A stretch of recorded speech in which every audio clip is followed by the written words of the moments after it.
All right, welcome. Today we're going to try something a little different. We're going on a hack, but not the kind you're thinking of. We're not breaking into a computer. We're breaking in to the human mind.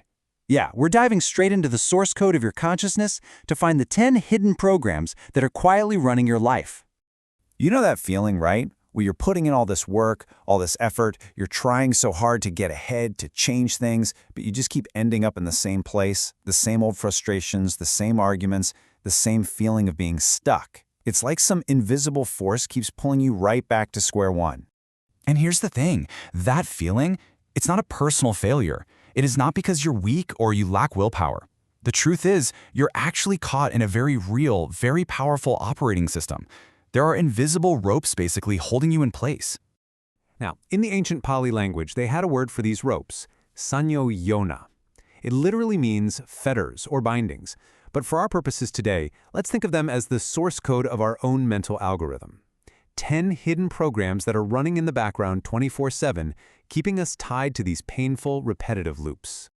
So here's our game plan for today. We're going on a hacker's quest. First, we'll find the main glitch in the system. Then we'll uncover those 10 hidden ropes. We'll learn how to hack the most common bugs, and then we'll peek at some of the advanced level glitches. I'm even going to give you a super practical office survival kit. And finally, we'll talk about what your first big system upgrade actually looks like. Let's get into it. So, first things first, we have to get this. These glitches aren't something we choose. They're kind of like the factory settings on a brand new computer. We are all born with this base-level programming, and it just runs in the background of our minds, whether we know it's there or not. And these 10 programs, they aren't just a random jumble. They're actually brilliantly organized into 2 very distinct levels. It's almost like a video game, you know? You have to clear the first level of the common, everyday bugs before you can even begin to see the more subtle, advanced ones. So, you've got the first group, the 5 lower fetters. These are the culprits behind most of our day-to-day drama. They keep us totally hooked on the world of sights and sounds and big, messy emotions. Then you've got the second group, the 5 higher fetters. These are way more subtle. They're the kind of glitches that can trap even people who are already, really trying to work on themselves. All right, let's get our hands dirty and start hacking the 5 most common bugs. These are the ones causing most of the friction in our jobs, in our relationships, and just inside our own heads. Get ready, because you're about to see your daily life in a completely new light. Okay, bug number 1. This is the big one, the foundation for all the others. It's called self-illusion. This is the program that creates the very idea of me. Think about it like playing an online game. You create this avatar, and after playing for a while, you really start to feel like that avatar is you. When it gets attacked, you feel hurt. When it levels up, you feel proud. Well, this bug does the exact same thing with our body and our thoughts. It tricks us into believing this temporary collection of parts is a permanent, solid self that we have to protect at all costs. Next up is doubt. And look, this isn't the healthy kind of questioning. This is the kind of doubt that just freezes you in your tracks. We all know this feeling, right? It's analysis paralysis, where you overthink every little thing, you question every possible path, and you end up doing absolutely nothing. The spinning mouse cursor on a frozen computer, that is the perfect image for it. Your mind is just stuck, unable to move forward. And the third bug is superstition. This one is so sneaky because it's not just about black cats or walking under ladders. It's about clinging to any rule or ritual without knowing why. This could be a mindless religious ceremony, sure, but it could also be blindly following corporate bureaucracy, filling out those TPS reports just because that's how we've always done it. Believing that if you just follow the rules, you'll be safe, even if it accomplishes nothing. Now here's where it gets really clever. These first 3 bugs, they work together like a team, like a little gang. The self-illusion bug creates this fragile me that feels like it's constantly under threat. When that me gets scared, the doubt bug kicks in, making us too anxious and uncertain to actually deal with reality. So where do we run? We run straight to the third bug, superstition, finding this false sense of safety in rigid rules and empty rituals. It's a perfect little trap.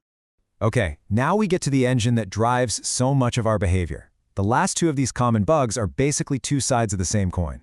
Number 4 is sensual desire. That's the program of just endless wanting, always needing a better taste, a prettier sight, a new phone. And then, right on its heels, is number 5, aversion. That's the anger, the irritation, the frustration that bubbles up the second the world doesn't give us what we want.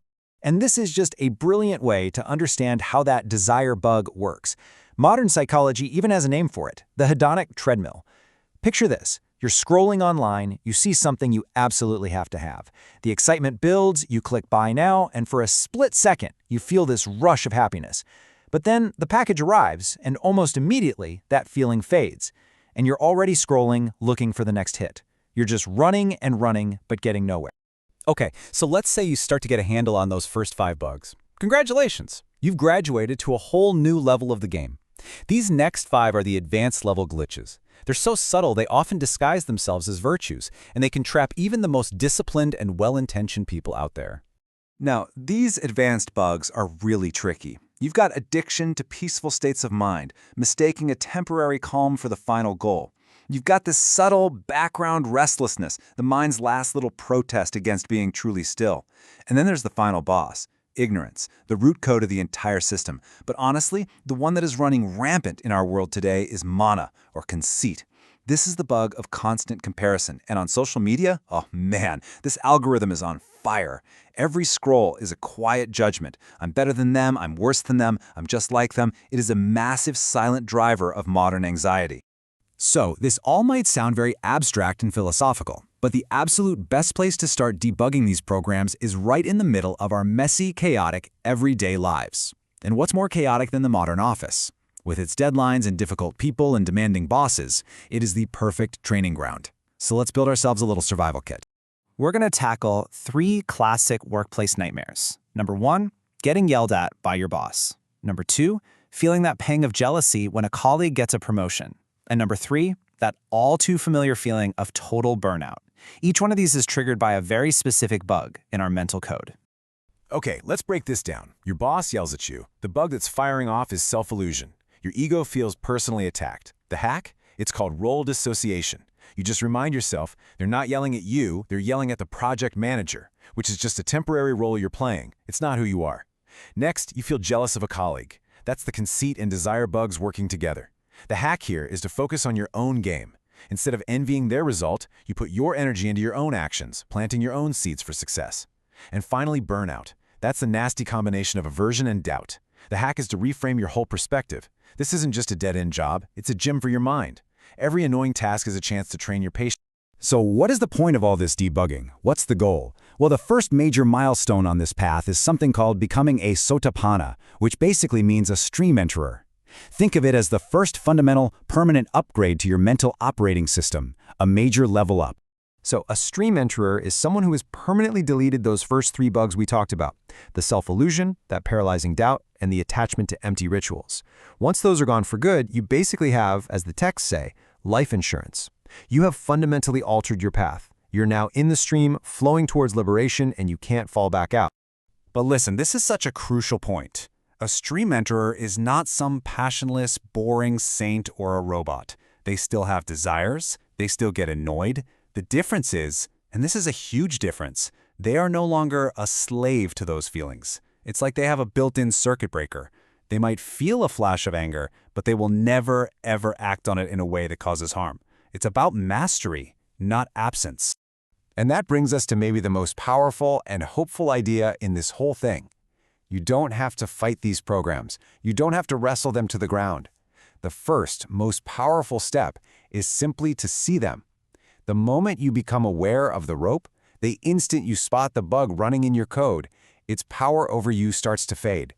Just by knowing it's there, the rope starts to loosen. So, the big takeaway here is this. Your daily frustrations, your anxieties, your anger, they are not personal flaws. They aren't bugs in your character. They are features of a predictable universal operating system. And any system, once you understand it, can be navigated and eventually it can be hacked. So the only real question is, which line of code will you decide to debug first?